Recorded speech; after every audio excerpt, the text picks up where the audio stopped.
What I'm about to tell you is a true story. I met a guy on TikTok, and he just boarded a plane in Connecticut to fly to Texas and be my fake wedding date to my cousin's wedding this weekend. Oh, wait, you serious? Let me laugh even harder. Okay, so the dating app thing's not really working out. Yeah, no, I think the men on dating apps are really just there for temporary validation, boredom, or a hookup. Wow, that really sucks. Okay, where can you meet someone? Yeah, I was just thinking, like, I'm gonna have to start going to bars or something. I'm pretty sure the guys at bars are also just looking for hookups. Yeah, I know, that's probably true. What are my options? Well, you know, there's like the gym and the grocery store. Yeah, those are like really wholesome places, but I think the people there are just like in and out getting shit done. They think that you don't want to be bothered and they don't want to bother you. Okay, true. That's really true. What about maybe someone that you work with? Yeah, that would be ideal, except that I work from home. Oh shit, okay. What about your friends? Can't someone just like set you up? Man, that would work out great, right? But all my friends are married and all their friends are married, and I'm not in a singles group. Okay, there's gotta be something. This is a modern world, right? What about like a guy in your Instagram DMs? Yeah, maybe. Okay, so one of the hardest things for me dating again is realizing that men don't want to be friends with you. You'll meet a guy, right? And you're like, I'm not romantically interested. And you'll tell him, I would love to pursue a friendship with you because I had fun and I think you're cool, which to me is a compliment. If I never talk to you again, I think your personality sucks. But if I say I want to be friends, I like your personality. I just don't see it going anywhere dating wise. And most of the time, guys will be like, yeah, sure, I agree. You're fun. Let's be friends. But what that means is, translation, I want to wait around in the friend zone until you're emotionally vulnerable enough, bored enough, or drunk enough to sleep with me. I don't know why men can't view women as friends, but most of the time, they really can't do it. And I don't understand it. It's kind of like, why do y'all only view us as sexual objects? Like, we're people too. But for some reason, that's the way it is. I mean, I'm sure not you. Whichever man is watching this, shaking his head, no way. Not you, okay? Just all the other guys out there. And I am having a really hard time learning this because I like having friends. Some people are going to call this lying. I just call it fun. When I go out, I never go out as me because I get to be me every day. I invent a new character when I go out, kind of like how I do on TikTok, but this is like in real life with real people. And so last night I was Cassidy from Fresno, California, who makes all her money on OnlyFans and lives right next to the beach. I don't even know if Fresno's close to the beach, but I was still like bonding with people over my love for the beach, and it works out well because I did just go to the beach and I'm tan. But next time I'm going to be like Meredith from Maine who works on a lobster boat or something, and I hope I see some of the same people so I can like gaslight them into believing that they're crazy and I really am Meredith, and they're like, no, your name is Cassidy, and I'm like, no, my name is Meredith. Is that wrong?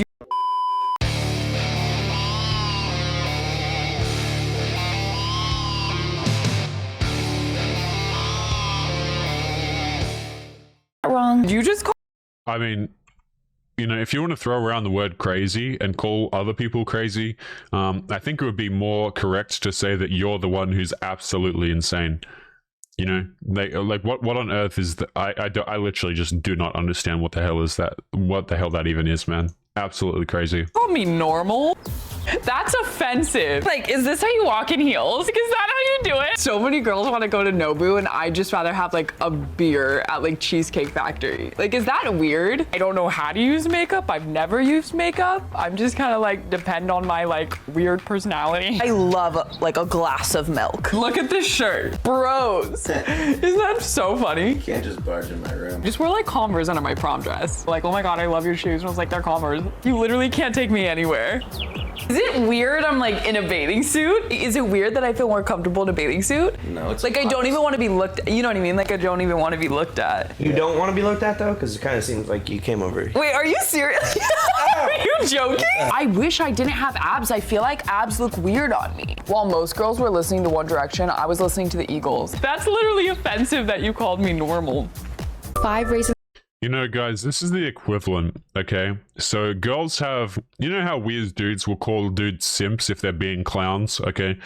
Girls have their own word to describe women who simp, okay? And what they do is they call them pick-me girls, Okay, and the reason why, at least in my view, they call them something completely different is because girls want to simultaneously encourage men simping but discourage women simping, right? Because they want it to all go in their favor. Right, you see what I'm saying, guys? Where they want dudes to give them free attention and free validation. So they'll say stuff like, "Oh, simping doesn't exist. You know, it's just treating women with basic human respect." Even though everybody with a brain knows that there's a difference between treating someone with respect and a dude who's simping.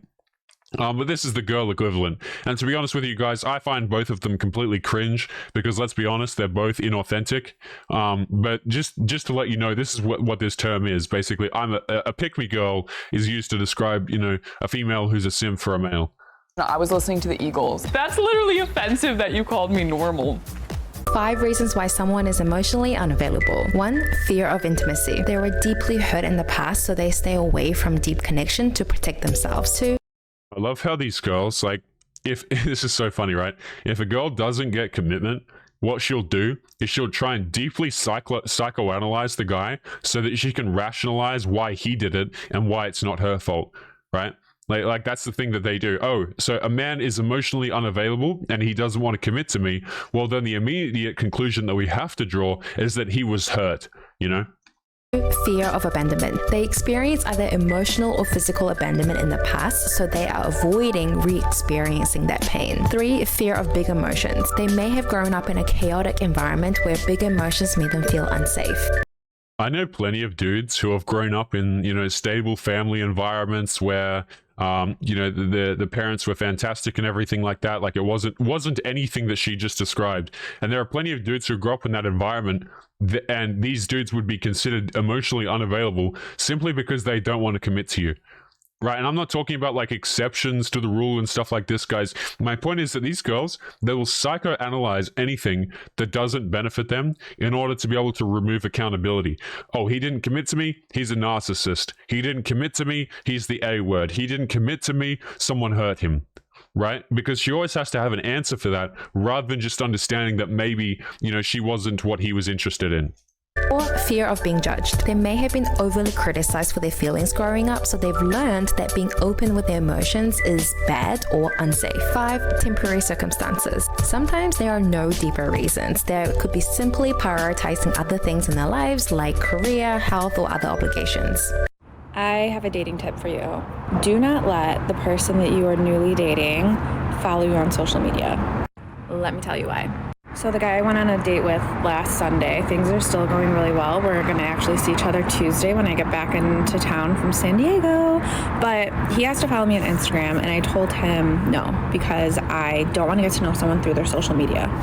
Also, my social media is a little unhinged, so like you're not going to get that impression of me. You're going to get to know me as a person first. This is like a creative outlet and way for me to connect with people. What did I just shut up? You know what I mean, guys? It's just like, shut the hell up. Okay, so this woman, let's get this out of the way. Jeez, man, this woman is giving us dating advice when she's been seeing a dude since, what did she say? Sunday. Is that what she said? She's been seeing a dude since Sunday. So you have no husband, you have no long-term relationship, and you're jumping on TikTok giving other people dating advice. Like, is this not just like the equivalent of like someone who's broke telling you how to trade stocks? Like, or someone who doesn't own a house telling you how to get into real estate? Like, what on earth are you talking about, woman?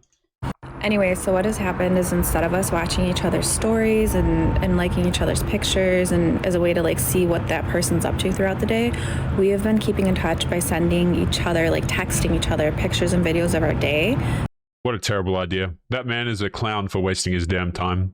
I have said this many times over, guys, but please do not, like, you should not be on your phone, like, sending big-ass paragraphs and talking about, oh, how's your day been? My day's been good, blah, blah, blah. Save the conversation for when you're seeing each other in person, guys. It is since you should have better things to do. It amazes me how dudes are willing to sit down on their phone and have long-ass conversations with these girls who, one, don't deserve it, and two, who are essentially just wasting your time. Like, guys, consider this for a second, okay? The dudes that she has previously sought in her life, the dudes that she goes out and she has these fun, wild experiences with, these men are not required to sit there and have long-ass conversations with them. So you're expected to? Hell no. Absolutely not. And like chatting about it. And there's just like way more connection and interaction that way than someone just like passively watching your stories. So I would highly recommend it. Yeah, guys, and you know, she's just out here looking for that commitment, as so many modern women seem to be. Now, guys, I wanted to show you this magazine article, and this is what we're going to be wrapping up today's episode with. I saw an episode where Strong Successful Male, I'm sure many of you guys know him, fantastic content creator. He recently covered this, and I thought this would be absolutely fantastic to cover, so shout out to him, man. This article right here is absolutely hilarious. Now, for those of you who are not watching the screen, let me read this to you guys. It says, death of the traditional date. Only a third of dates now involve the man asking the woman out, paying, and initiating bedroom fun, the study reveals. Academics surveyed over 20,000 college students about their most recent date. Only 36% involved a man asking a woman out, paying, and initiating bedroom fun. This traditional dating model may be getting replaced by a more equal model. And you know what, guys? All this talk, like whenever they say crap like this, I'm like, okay, fine. You know, just absolutely fine. You see, because men are not interested in playing this crap anymore, and girls are not too happy about it. It's more specifically the dudes that they want and not asking them out, really. Let's jump in. Traditionally, men have dictated proceedings during a romantic encounter. Not really. They were expected to lead them, but they didn't dictate it necessarily. Kansas have analyzed data from a survey of more than 20,000 hetero college students describing their most recent date. They found that only a third of the dates, 36%, now involve the man asking the woman out, paying, and then initiating bedroom fun. This is something of a traditional model of dating, but it may be getting replaced by even more equal model between the sexes, where women are initiating bedroom fun and even paying for dinner. The academics also found that women are more likely to have bedroom fun on the first date if they were the one who initiated the date. Yeah, wow, crazy how that works. It's thought that modern day hookup culture, where people engage in this stuff, has broken down the dating norms that have existed since the 1920s, according to experts. This culture is a culture where casual bedroom fun functions as a large part of the courtship process, said study author Sam Kendrick at the University of Kansas.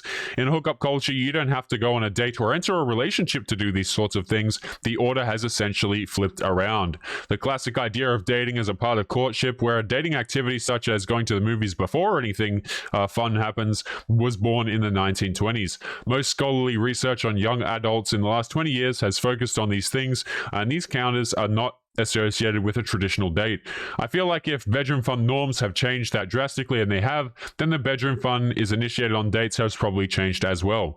People who study dating, however, often focus on what hasn't changed. For the study, Kendrick and a colleague analyzed data from the online college social life survey collected between 2005 and 2011 from a sample of 24,000 students across 21 higher education institutes in the US. Respondents described their most recent dates with someone they were not in an exclusive relationship with, including who initiated it, if the man or the woman paid, if both paid, if no money was spent, who initiated bedroom fun contact, and what levels of these things happened, and other information. So let's have a look at this. They described their most recent dates with someone who they were not in an exclusive relationship with. You see, I dare say, these women are still... The funny part about this article is it's a little bit misleading.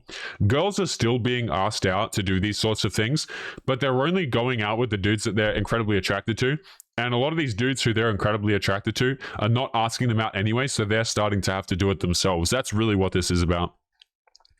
The researchers term a particular course of action that took place during a date as a dating script. Among those dates following a male-initiated script, men paid and initiated most of the bedroom fun activity on approximately 36% of the dates, the authors found. In other words, more than 60% of dates violate the traditional script, defined as men asking, paying, and initiating bedroom fun activity some way. While traditional dating script says that a man who asks a woman out on a date and is expected to pay, 88% of respondents agreed with the statement that it is okay for a woman to ask a man on a date. However, of the dates described in the study, 89.1% were initiated by men. Interesting. So this suggests that there is a discrepancy between what college students are saying and what they are doing when it comes to bedroom fun activity on dates. Researchers also found that when men initiated dates, bedroom fun was more restricted than when women asked men for a date. Yeah, it's almost like women go on dates that they have no interest in the man at all on. And this is why we say, guys, like, you know, don't go out here and don't spend ridiculous amounts of money on dates and stuff like that, because women will use you for free dates and for free attention, free validation, and whatever the case may be. I'm going to read that for you guys again. Check this out. Researchers also found that when men initiated dates, bedroom fun activity was more restricted. In other words, they didn't have bedroom fun when the man asked the girl out than when women asked the man for a date. Likely because the woman wants the bedroom fun encounter less. Crazy how that works, right? But you know what? You as a guy, you're still expected to ask women out. You're still expected to pay. And the question becomes, for what exactly? You know what I mean? The point is, these girls are making dudes wait who go through all the effort and do these things for them. But the dudes who they are asking to not wait, you know, are the attractive guys who they actually ask out. Weird how that works. Meanwhile, in an alternative dating script such as women initiating the date, bedroom fun activity was found to be more common. Blah, blah, blah. Can't really say that on YouTube. Although men paid for the majority of male-initiated dates, women contributed at least part of the payment on 17% of dates, and no money was spent on 15% of dates. Overall, the study shows that men still initiate and pay for most dates, but the likelihood of bedroom fun increases whenever this traditional script is violated. One limitation of the study is that the data only goes up to 2011, more than a decade ago, so behaviors could now be very different. Yeah, in all likelihood, behaviors are probably a lot worse, where men who go out and they do these traditional things are often slammed in the face for doing so. You ever notice how guys, when you go through all these hoops, you listen to her feelings, you do what you're supposed to do, you get her flowers, you do all these fantastic things. You ever notice how this kind of crap works out to be terrible advice for men, right? But men are still expected to do it. Yeah. Blah, blah, blah. One limitation of the study. A second wave to the online college social life survey is currently ongoing, which could provide a more up-to-date snapshot. The authors also point out that the data only concluded information on hetero relationships, and much more research could be done on different ones. This study has been published in the Journal of blah, blah, blah, and blah, blah, blah. Guys, we are going to be calling today's episode there. As always, remember to leave your thoughts and your comments on your way out. Don't forget, to come and join us over on Locals. The link will be in the description. We are posting more archived content over there because you never know how YouTube is these days. And with all that out of the way, guys, make sure that you take care of yourselves, and I will be seeing you all in the next episode. Peace. Yo, what is going on, guys? Past Taylor here. Just want to say thank you if you made it to the end of today's video. Before you head out, there's just a few announcements that I'd like to make. The first is that my editor, who goes through all of the blood, sweat, and tears of putting together content for us to endure, has started his own YouTube channel. The link will be in the video description, so make sure that you go and show him some support by going and giving him a sub. Also, we are currently looking to expand Fiendish content creation behind the scenes, so if you're interested in becoming a content creator alongside me, be sure to check out the application form at the very bottom of the video description. This is for those of you who are interested in becoming a part of the content that you see here on YouTube. So if you're interested in applying, make sure to get in quick. People who apply first will have priority for consideration. Again, the link is at the very bottom of the video description. Lastly, if you guys are interested in supporting the channel, there are links to both Patreon and Locals below the video, guys. I'd like to extend a huge thank you to the supporters on those two platforms. You guys allow me to make these episodes, and your support is greatly appreciated. As always, guys, make sure you take care of yourselves, and I will catch you later for real this time, guys. Peace.